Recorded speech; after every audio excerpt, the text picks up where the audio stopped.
folks. Let's get back to Stardom Sit 'em here with Michael F. Florio. A great week for Matthew Stafford. We saw the celebration there. Everything's coming up Ramley. Frank said he had 18 points coming up this week, so you're starting him as well. No. First, shout out to my dog, Callie, here. But I'm going to sit that other dog from L.A. Yeah, I know, right? Sitting the QB2 from week 4. How can you do that? Well, you see right there, right? Since joining the Rams, 12 fantasy points per game against the 49ers.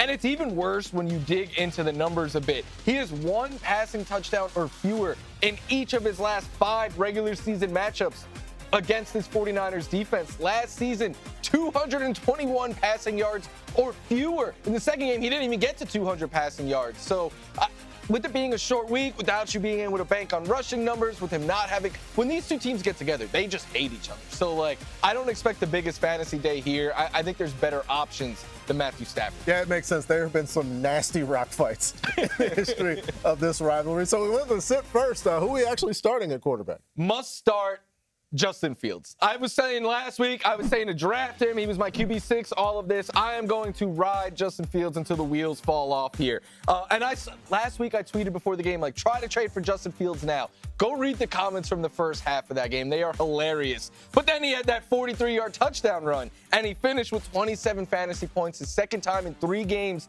this season, topping 27. He's ran for at least 40 yards in every game. That elevates your floor and ceiling in fantasy. And then Cowboys. Not only has every quarterback who faced them scored 24 or more fantasy points, the last 3 have averaged 29 per game and all finished top 5. You absolutely have to start Justin Fields. But let's stick in the Big Apple here.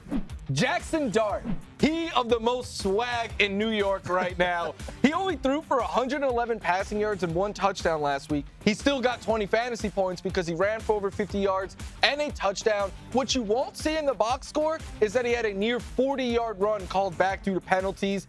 3 red zone carries last week, so his legs make him one of those cheat code quarterbacks. Plus, the Saints are a very favorable matchup, and while we haven't seen Dart have to air it out yet, he did lead college football in yards and touchdowns on deep passes, so we know he's got that in his bag as well. I don't think there's any quarterback that was on waivers this week that has more upside. All right, a lot of upside for the rookie. Let's go to the tight end spot where week in and week out, sometimes we have a difficult time. Who are we starting? I think we're playing Zach Ertz this week because Jaden Daniels, it looks like he is going to be back.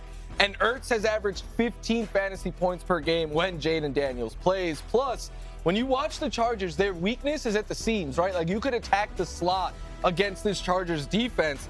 And Ertz leads all of Commanders players in targets from the slot. And I think with Jaden Daniels back this week, it could be a back and forth kind of game. We know the Chargers could put up points, so we could see the Commanders having to throw more than usual. And then I'm also starting Dalton Kincaid.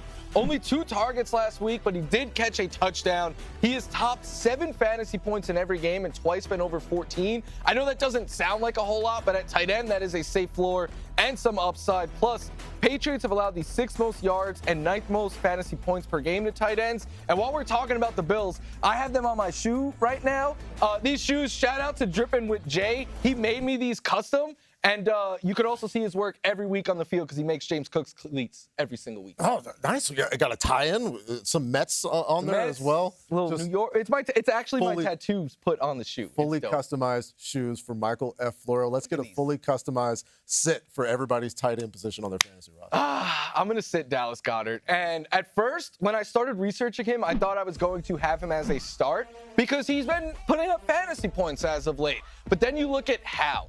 He has just 6 targets in his last 2 games combined. Yes, 3 of them went for touchdowns, but that is unsustainable, and he is not going to score touchdowns at that rate every week going forward. And that floor without a touchdown is nearly non-existent. It is very, very low. Plus, this week he's facing a tough Denver Broncos defense. And I'm going to say it again. I think a squeaky wheel is on tap for A.J. Brown, so maybe some of those red zone targets, which those were his first red zone targets of the year, by the way, last week. Maybe those go A.J. Brown's way or something. I want to avoid the low floor that is Dallas Goedert. Last week, there was a ton of rookies in it, and I apologize for all of you who are like, I always do the opposite of what Florio says because he started David Montgomery over Judkins and Genty and Henderson and Cam Scatterboo, who you're going to be sitting again this week, apparently, because he has given you 13 or more fantasy points in 3 straight games. In those last 3 weeks, He is the third most red zone carries in the NFL, and only Josh Jacobs has more goal line carries. And what I love is he's going to get a ton of volume regardless of game script. When they're leading, we've seen them feed him on the ground. When they are trailing, we've seen him be a huge focal point of the passing attack. And this is just a great matchup. The Saints, they struggle against running backs on the ground in the passing game. And this should be a competitive game, maybe one where the Giants have a lead and can just grind out the clock with Cam Scatterboo. And then I'm going to go to another rookie and his teammate. You asked on the bump, which Patriots running back could you start? Okay. Play them both. Stevenson and Henderson this week. Stevenson continues to be the lead back there. We did see more Henderson last week, including near the goal line work. But the Patriots they split their running backs so much that they're usually just flex options. This is a great week to get him in your lineup, though. Not only have the Bills allowed the 8th most rushing yards to running backs, they give up explosive runs at the highest rate in the NFL by far. It's nearly 1 of every 5 carries for a running back goes 10 or more yards. So I think Stevenson and his volume are in play, and I think Henderson and his home run hitting ability is in play. And I'll say it now, go trade for Travion Henderson if you can. His schedule the rest of the year is amazing. Yes, unless you were the opposite guy, in which case you're going to trade him away, and then you can blame Mike when things don't go right. Let's get a sit at the running back position. Who's on the bench? I had David Montgomery as a sit last week because of the Browns' defense. I'm just playing it back with Jordan Mason this week. If you watch that Browns run defense, they are the best in football. They have held Chase Brown, Derrick Henry, Josh Jacobs, and David Montgomery all to under 50 rushing yards each. On average, they are hitting a running back nearly a full yard behind the line of scrimmage, and that's just on average. And then to make things worse for Jordan Mason, we saw Xavier Scott handling the Aaron Jones passing down role last week, so you can't bank on Jordan Mason getting targets in this game to kind of salvage his day if he struggles as a runner. The floor, just like David Montgomery last week, feels really low, and I'm looking to avoid starting running backs in against this Cleveland defense when I can. Yeah, it's just from behalf of that defense, if they can get something from the offensive team, might be a lot better. Let's go over to the wide receivers. Folks are looking for some good news from a very highly drafted guy. Are you going to give it to him? Yeah, this is largely just vibes based here, but I think you should be playing A.J. Brown this week. I know a lot of people are worried about him. I'm trying to trade for him in a couple of leagues because I don't think last week is nearly as bad as it's getting made out to be. Yes, could these deep throws be more competitive? Yes. Could A.J. Brown create more separation? Yes. But he had a near 40% target share and 73% of the air yards went his way. If A.J. Brown is unhappy, imagine how Devonta Smith feels right now. But 9 targets for a wide receiver as talented as he is with a quarterback that we know is very talented and can air it out. We've seen the good results already when they start throwing this year in the Rams game. Last week was a down performance, and I know it is a tough opponent in the Broncos.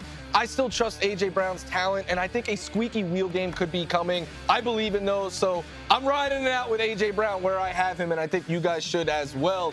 And then I think you start Chris Olave as well this week. Look, I normally am not bullish on the Saints at all, but Olave does have the 2nd most targets in the NFL, and the Giants, well, they've allowed the 2nd most yards to wide receivers. They also allow the 4th most on deep passes, which we know Olave has in his bag. So he's usually just a floor play, but I think in this matchup, he brings upside as well. And we love upside, but what's the downside at receiver this week? Who is going on Michael LaFleur's bench? I know you're like, well, you just told me to play A.J. Brown, but I think Brian Thomas Jr. is one that you could try to get away from.